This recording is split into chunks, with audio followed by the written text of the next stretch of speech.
Hi friends, this is Bethany Jennings, and you're listening to We Should Talk. It's a podcast where we talk about anything and everything to encourage, equip, and empower you to be a decent human. Let's talk. Have you ever had a really cool opportunity or experience in life, and you were real excited about it, but the closer it got, you thought, oh no, I'm gonna die? We're going to talk about that today. Before we dive right in, there's some stuff that some people want to tell you, so we'll be right back. So, as promised, we're going to talk about feeling like you're going to die when you get a good opportunity or experience. Not really going to die, like physically die, but maybe like socially die, or you feel very stressed about it. We are going to talk today about imposter syndrome. Imposter syndrome. It's a very catchy phrase. A lot of people have been using it lately in the past few years, as pop psychology keeps popping up, pun intended. But here's the deal, pickles. Imposter syndrome, quote unquote, as it were, isn't actually a thing. Imposter phenomenon is a thing. The imposter phenomenon is the actual term. But to say syndrome implies that it is diagnosable or medical. It's more external in that it can be setting specific. That's imposter phenomenon. Is more of an external thing. It's just not intrinsically yours and you take it with you in every setting. And you can diagnose that in a person in, most settings. It is a phenomenon, and meaning it occurs in certain settings for certain people at certain times. So it is imposter phenomenon is a thing, but a lot of times it's popularly referred to as imposter syndrome. Now, a syndrome, again, has to be diagnosable. We've talked about this before in the DSM and how to diagnose things, and there's a whole list of requirements that you have to meet and in which order, and some have to be there and others are optional. Again, diagnosing is a big deal. You should be a professional before you start doing that. Get qualified. But imposter phenomenon, meaning it occurs, like there's this strange phenomenon. It is a recurring thing, but not diagnosable to a human because it's not intrinsic. It is an external setting situation. So let's talk about imposter syndrome / phenomenon. It's not gender specific. Males and females experience it. It's not age specific. You can be 5 years old. You can be 500 years old and still experience imposter syndrome or phenomenon. It's not even race specific because, again, it is subjective to the setting, right? People of all gender, all two of them, and all ages and all races and all socioeconomic classes and all of those things can be in multiple can be in multiple different settings. And because imposter syndrome or phenomenon is setting specific and not person specific, it is not specific to those qualifications of humanity. But it does present itself in two basic ways. Imposter syndrome presents itself in two basic ways. It presents itself as over preparation or procrastination. So imposter syndrome looks like two different things. Over preparation or procrastination. And it's like that; those are opposite ends of the spectrum. How are both of those imposter syndrome? Well, we're going to talk about it. It can look like perfectionism. From one perspective, it's, well, if I'm going to do this, I will be the best. If I'm taking this opportunity, I'm killing it. If I'm going to go give this presentation at work, they're going to talk about it for years to come, right? So it can look like that. Or you could flip it, again, same coin, different side, and say, if it can't be the best, I'm not doing it. So either I'm doing it and I'm going to kill it, and you put a lot of pressure on yourself, or oh, I ain't doing that because I may not be the best. Both of those play into imposter phenomenon. A lot of times we do this based on an assumption that we've made about ourselves according to social norms. For example, if you are the only male teacher at the school, because let's face it, most teachers are female. It's a whole female fest at most of these schools. Not all of them, but most of them. If you're the only male teacher at a school and they ask you to present something, some concept or some whatever at a teacher work day, that can be a lot of pressure because you don't want to come across as whatever, demeaning to women, or like you think you know everything, or any of those things. And so you think, well, maybe I'm not qualified to speak to this room full of women because I'm a man, right? Most of the time, though, it's the opposite of that, in that you're the only female in the corporate office, or you're the only female welder. I don't know, we have lots of welders around where we're at. We have lots of refineries here in Southeast Texas, and different places that require welding. So maybe you're the only female on the job site and you are asked to be a supervisor and you think, oh, I can't take this opportunity. I'm not qualified. Well, why aren't you qualified? How many years have you worked there? What is your educational background? What is your experience background? You're not qualified simply because you're not a male, right? We disqualify ourselves based on social norms because normally in that specific social setting, men run the show and men are the ones doing, the work because they don't hire a lot of women. One occupation, one field that is very short of women until here recently, I think it's becoming more normal, is engineering. Women engineers, you become a woman engineer, you gonna get hired because they got to meet them quotas. However, you still may deal with some imposter syndrome feelings, right? They only hired me because I'm a woman. That's like one of the most common imposter syndrome statements, imposter phenomenon statements. Yeah, I got this opportunity, but it's only because, and then you disqualify the opportunity presented, right? Or you disqualify the role that you earned.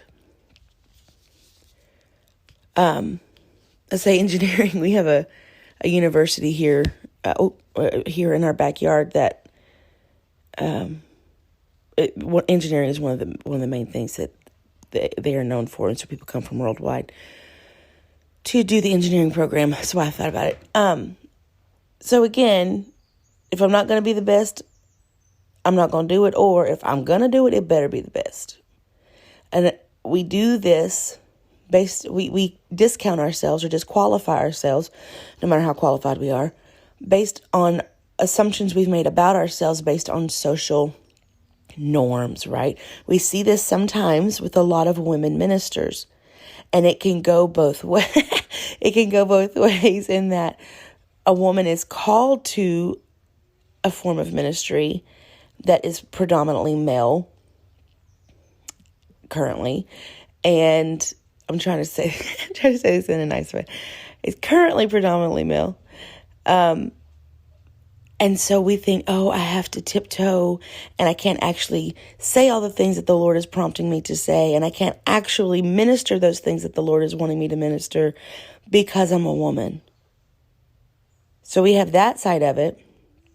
And then we have the flip side of it, in which some women ministers are very, very aggressive and overtly so boisterous about things, and it takes away some of that meekness that should be adorning the woman, if you know what I mean.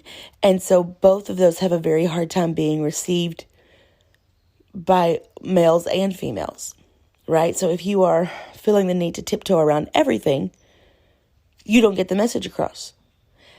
But if you feel the need to scream the message, some people can't hear you.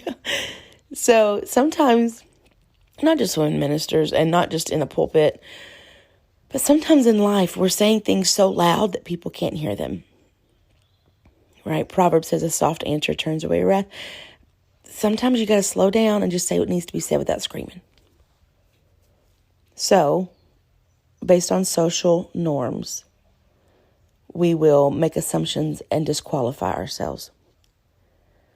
But it can also be based on our feelings of imposter syndrome or phenomenon. It can also be based on a message we've been told by someone who we allow to have influence in our lives.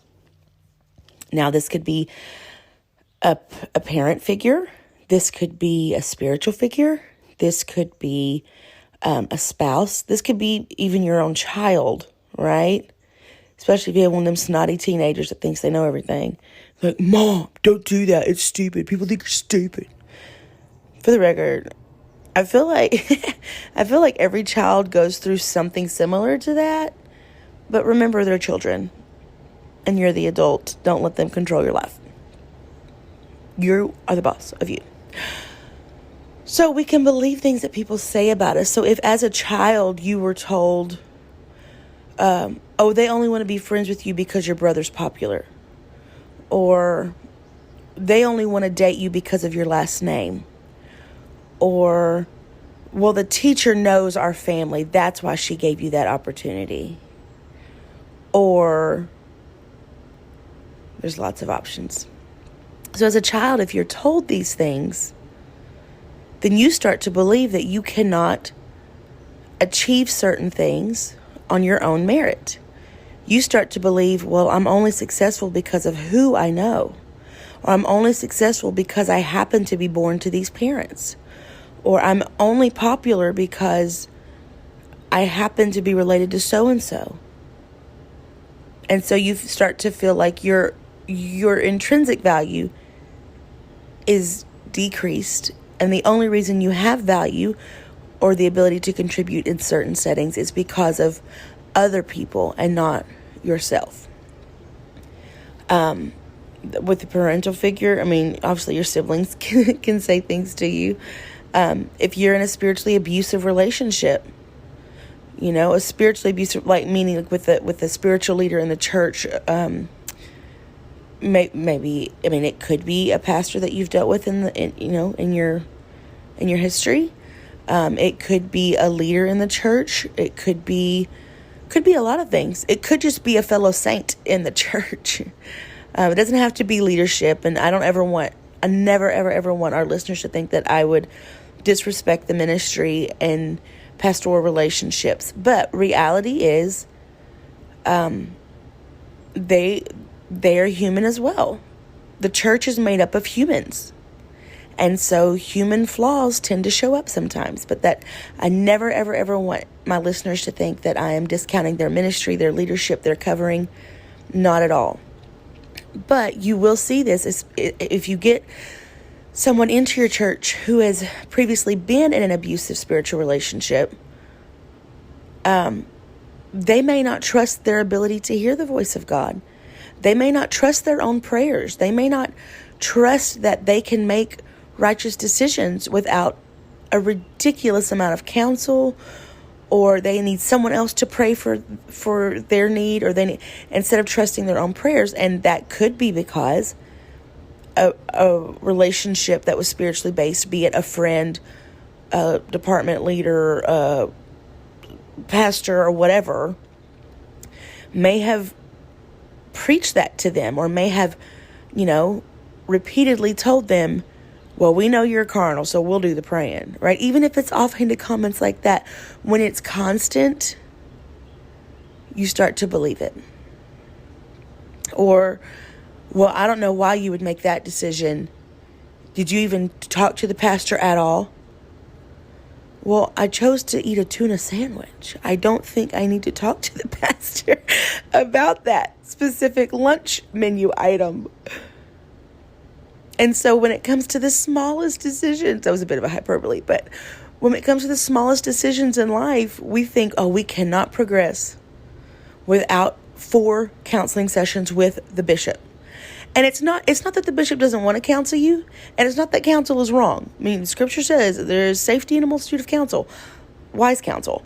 But you don't have to get counseling on your lunch menu items. You know what I'm saying? Like, you don't have to ask the bishop or the bishop's wife or the pastor's wife, should I buy this red dress or this green dress? Right? You have the ability to make good decisions. Now, are there some decisions that if you feel like you need counsel, like big decisions about your family, about jobs, about finances, about where your kids go to school, about if it's a big decision for your family, first of all, you pray about it. And then obviously seek wise counsel. Not everybody's counsel, because everybody ain't wise. But seek wise counsel. But you still have to trust your own relationship with God. But there are times in our prayer lives we feel like imposters because we've been told over and over again, you can't trust your own prayers. Don't blame that on God. Yeah. That has been said to a human that I know. Oh, you really felt that? Don't blame that on God. Oh, okay. And so that causes that kind of verbiage, that kind of talk causes us to question our ability to talk to the Lord and to feel like even when I am talking to the Lord, I'm just a faker. I'm just acting like I'm a Christian. I'm just acting like I know what I'm doing. So there are some ways to manage this imposter syndrome and move past it.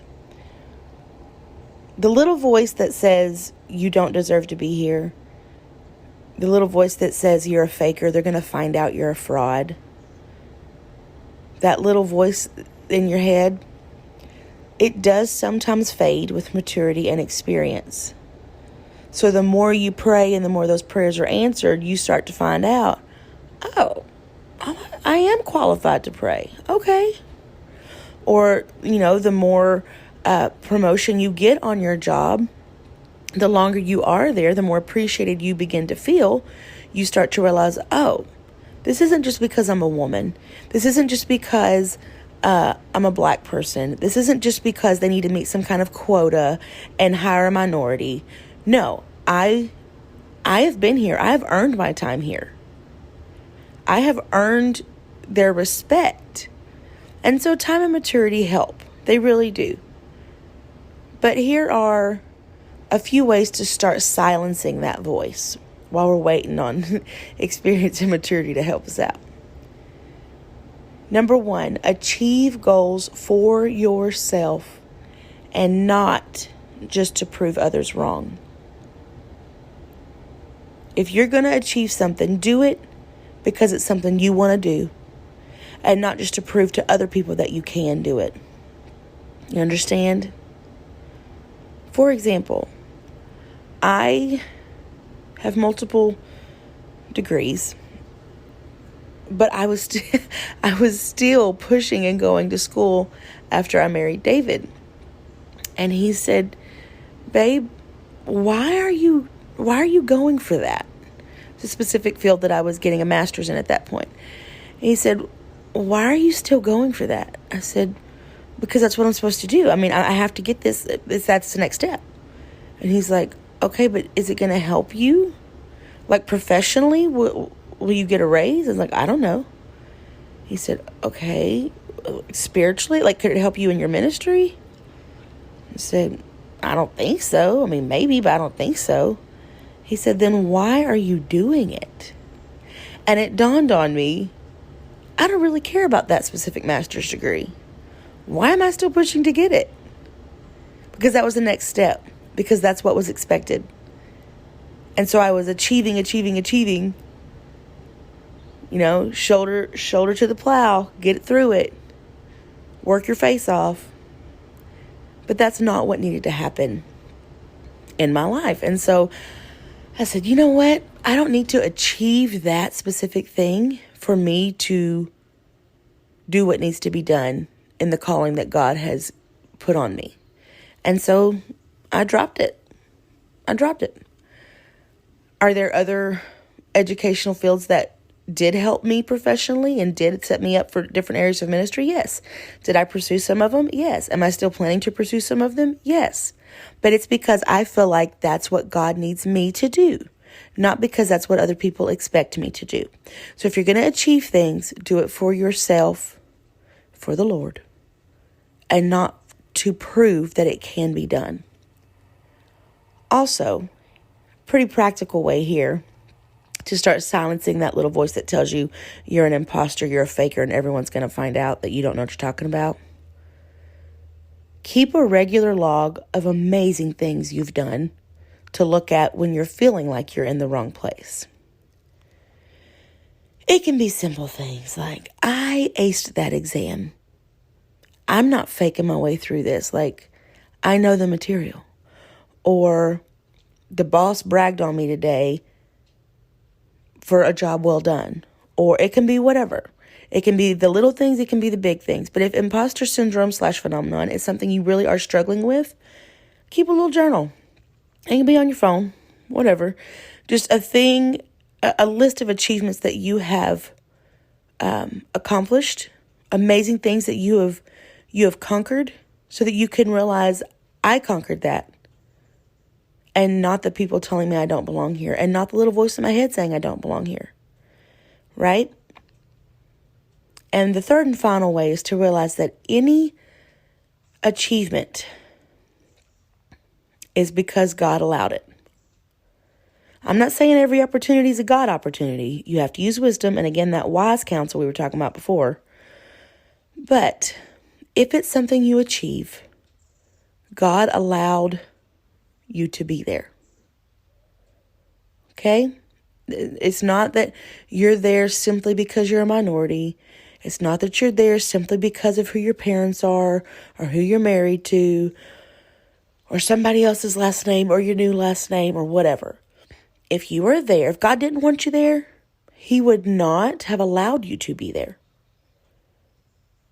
So if you are achieving things, if you are standing before people and presenting things and being a leader, if you're a leader on your job, if you're the supervisor, if you are the employee of the month, if you are whatever you are, if you're student of the month, if you're mom of the year, whatever you are, if you're asked to teach a Sunday school lesson, if you have been asked to lead a discipleship class, if you may not feel qualified, and that's okay.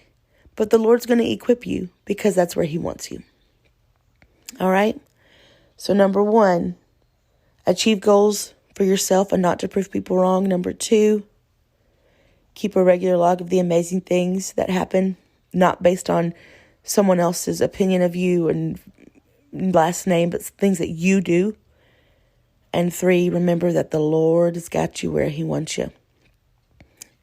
So that's imposter syndrome in brief. Honestly, it could go way deeper than this, but we're going to stop here for today. I hope this has been encouraging and enlightening, and it helps you to be a decent human. We'll see you next time.